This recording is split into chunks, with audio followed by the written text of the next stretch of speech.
প্রিয় শিক্ষার্থী বন্ধুরা, আমরা এখন ডিসি মেশিনস এর জব রিলেটেড একটা গাণিতিক সমস্যার সমাধান করব। অর্থাৎ এই ম্যাথটা জব পরীক্ষার জন্য খুবই গুরুত্বপূর্ণ। তাহলে চলো সমস্যাটা দেখি। A permanent magnet DC commutator motor has a no load speed 6000 rpm when connected to 120 volt DC supply. The armature resistance is 2.5 and the other losses may be neglected. Find the speed of the motor with the supply voltage of 60 developing torque 0.5 Newton meter. তাহলে শিক্ষার্থীরা, প্রশ্নের মধ্যে বলা হয়েছে যখন একটা কোমুটেটর motor, permanent magnet কোমুটেটর motor, তার কোনো লোড ছিল না, 120 ভোল্ট সাপ্লাইয়ের সাথে সে যুক্ত, সে অবস্থায় তার আরপিএম ছিল 6000 আরপিএম। পরের লাইনে বলা হয়েছে যদি এই মোটরটাকে 60 ভোল্ট ডিসি সাপ্লাই দেওয়া হয় বা 60 ভোল্ট ডিসি সাপ্লাইয়ের সাথে সংযোগ করা হয়, তখন তার টর্ক 0.5 নিউটন উৎপন্ন করতে কি পরিমাণ স্পিডের দরকার। তাহলে চলো এই ম্যাথটার সলিউশন করি। প্রথমে দেখি কি কি দেয়া আছে। গিভেন প্রথম সাপ্লাই ভোল্টেজ V1 দেওয়া আছে, তার মান কত? 120 ভোল্ট ডিসি। দ্বিতীয় সাপ্লাই ভোল্টেজ তার মান 60 ভোল্ট ডিসি, যেহেতু এটা একটা permanent magnet DC commutator motor. এরপর প্রথম যে স্পিড তার মান দেওয়া আছে N1 6000 rpm। আমাকে বের করতে হবে N2 সমান ওয়াট। আরেকটা জিনিস দেওয়া আছে, সেটা হচ্ছে টর্ক। টর্কের মান দেওয়া আছে 0.5 নিউটন মিটার। তা শিক্ষার্থীরা, এই ছিল আমাদের প্রাপ্ত তথ্য কোশ্চেন থেকে।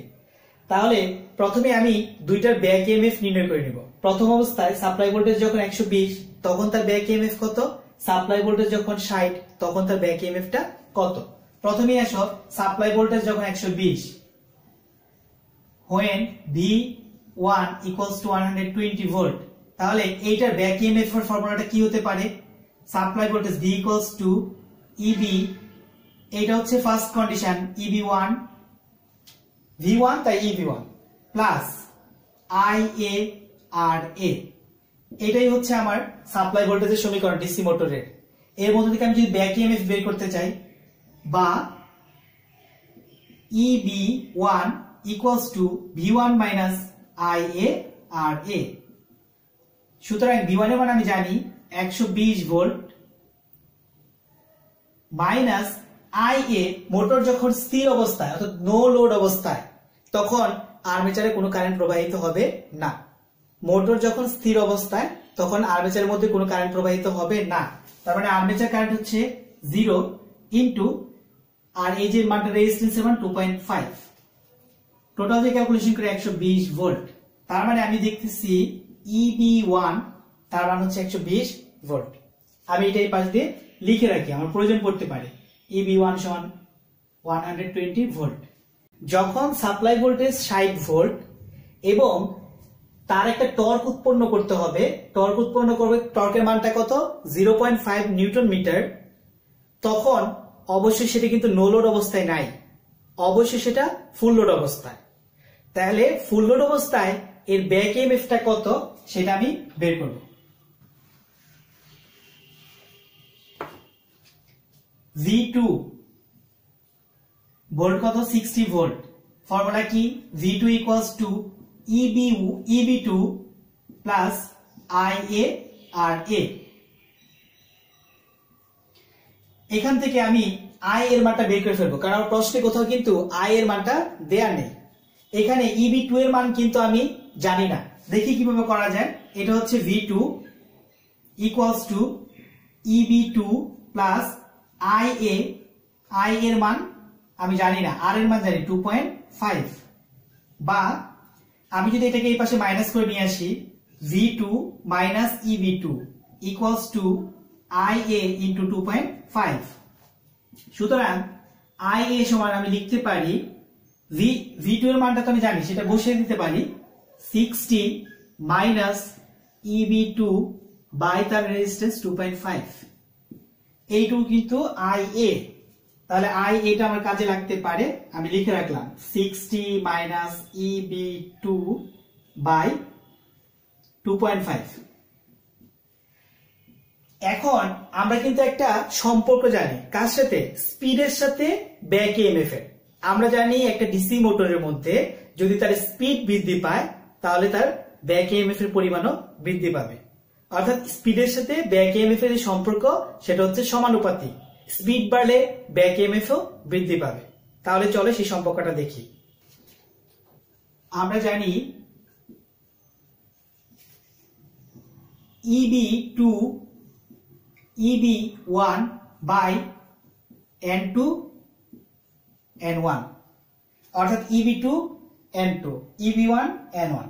এখান থেকে আমি N2 এর মানটা যদি বের করতে চাই, বা EB1 ইন্টু N2 সমান EB2 ইন্টু N1, বা আমার দরকার N2, তাহলে N2 equals to EB2 into N1 by নিচে EB1। মানগুলো বসাও। EB2 এর মান আমি জানি না, N1 এর মান জানি, EB2 এর মান জানি না, রেখে দিলাম, ইন্টু N1 তার মান কিন্তু আমার জানা, N1 এর মান কত ছিল 6000 rpm, আর EB1 তার মান হচ্ছে 120, EB1 এর মান 120 ভোল্ট। টোটাল যদি ক্যালকুলেশন করি এর মান পাবো 50 EB2, এটা হচ্ছে আমার N2 এর মান। তাহলে N2 সমান আমি পেলাম 50 EB2। শিক্ষার্থীরা, আমরা জানি একটা মোটরের মধ্যে যে পরিমাণ ইলেকট্রিক্যাল পাওয়ার পাওয়া যায়, অর্থাৎ মোটরের আউটপুট শ্যাফটে যে পরিমাণ ইলেকট্রিক্যাল পাওয়ার পাওয়া যায় সেই পাওয়ারটুকুই কিন্তু মেকানিক্যালি কনভার্ট করা হয়।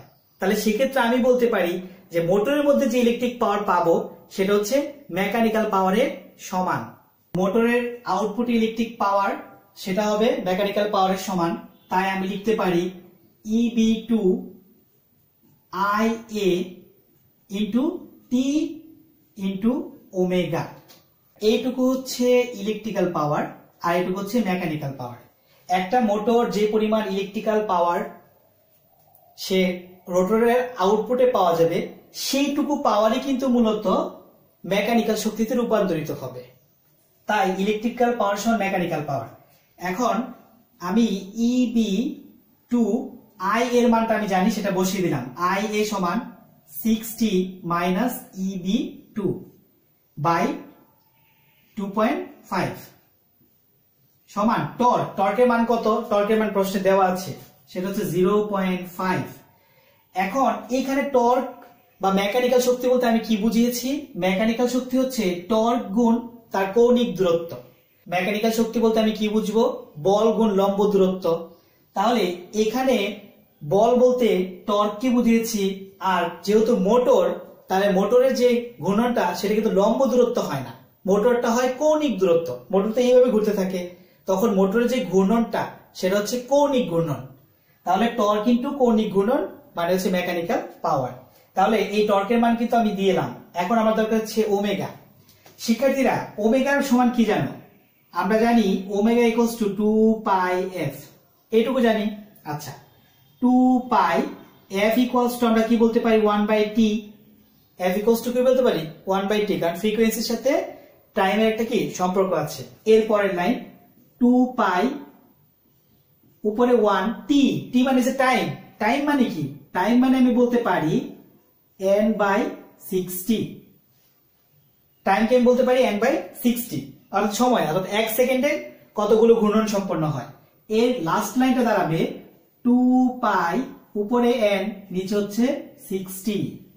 তাহলে ওমেগার পরিবর্তে আমি কিন্তু লিখতে পারি 2πn/60। এখানে n বলতে কাকে বোঝাবো? n বলতে আমি দ্বিতীয় ক্ষেত্রে স্পিডটাকে বোঝাচ্ছি। তাহলে আমি লিখছি, এইটুকু মুছে দেই, 2πn/60। এখানে n বলতে আমি বুঝবো n2 কে, দ্বিতীয় ক্ষেত্রে তার স্পিডটা কত, বা EB2 2 into 60 minus EB2 by 2.5 সমান 2.5 into n2 এর মান কত? n2 এর মান কিন্তু আমার জানা আছে, সেটা হচ্ছে 2 পাই into 50 EB2 by কত? 60। শিক্ষার্থীরা এখান থেকে EB2 দুই অংশ বাদ দিলাম। বাদ দেওয়ার পর তারপর লাইনটা দাঁড়াচ্ছে, আমি একটু মুছে দিচ্ছি কারণ নিচে জায়গা কম হবে। উপরে থাকলো বা 60 মাইনাস EB2 বাই 2.5 আর এই পাশে থাকলো 2। এইটুকুকে যদি আমি একসাথে লিখি তার মান দাঁড়াবে 0.5 ইন্টু 2 পাই ইন্টু 50 বাই 60। এখন এরপরের line 60 minus EB2 equals to, আমি এর সাথে একসাথে মাল্টিপল করে দিব, গুণ অবস্থায় করে দিব। 60 0.5 গুণ 2 পাই গুণ 50 গুণ 2.5 বা 60 মাইনাস EB2 ইকুয়ালস টু, এর মান আমি লিখতে পারি 6.544। সুতরাং এখান থেকে আমি যদি EB2 বের করতে চাই, EB2 ইকুয়ালস টু আমি লিখতে পারি, যদি টোটাল লিখতে চাই EB2 equals to 60 minus 6.544, calculation করলে যে মানটা পাবো 53.455 ভোল্ট। তাহলে এটা হচ্ছে আমার EB2 এর মান। আমাকে কিন্তু EB2 বের করতেই বলে নাই, আমাকে বের করতে বলা হয়েছে N2। তাহলে দেখো N2 এর সাথে EB2 কিন্তু একটা সম্পর্ক আছে। এখানে আমি যদি N2 এর মানটা বসিয়ে দেই, EB2 এর মানটা বসিয়ে দেই, তবে কিন্তু N2 পেয়ে যাব। সুতরাং N2 equals to 50 EB2। 50 EB2 এর মান ছিল 53.455। টোটাল ক্যালকুলেশন করলে এর মান আসবে 26 72 75, অর্থাৎ 2672.75 RPM। প্রায় এটাকে আমি লিখতে পারি, ইকুইভ্যালেন্ট লিখতে পারি 2673 RPM। তাহলে এটাই হচ্ছে আমার দ্বিতীয় ক্ষেত্রে স্পিডের মান। শিক্ষার্থীরা ধন্যবাদ সবাইকে।